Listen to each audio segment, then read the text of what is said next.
Sa i përket antarit të fundit në Komisionin Qendror të Zgjedhjeve, si që jeni në dieni, përbërja e Komisionit Qendror të Zgjedhjeve është prej 11 antarëve. Pra, këtu përfshirë edhe kryesuesin që vjen nga radhët e Gjykatës Supreme. Për momentin janë 10 antarë, sepse edhe një nuk është emëruar ende.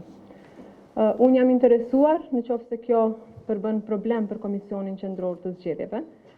Pra, dje dëgjova që thanë që do të kontestohet procesi zgjedhor e kështu me radhë për shkak të një antari, por unë ju kam njoftuar që i kam 2 kërkesa, edhe kërkesën e PDK-s, edhe kërkesën e vetëvendosjes për të emëruar antarët e tyre, antarin e fundit në këtë komision.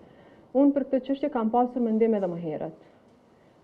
Fuqia politike, proporcionaliteti, përfaqësimi. Janë parime që nuk duhet t'i mohoj askush.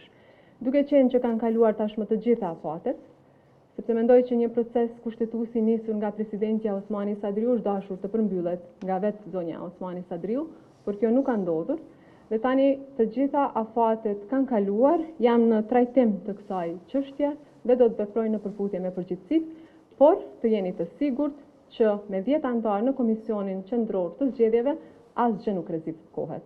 As certifikimi i partive, as certifikimi i rezultatit të zgjedhjeve dhe asgjë tjetër. Prandaj do të veproj atëherë kur e konsideroj se duhet të veproj.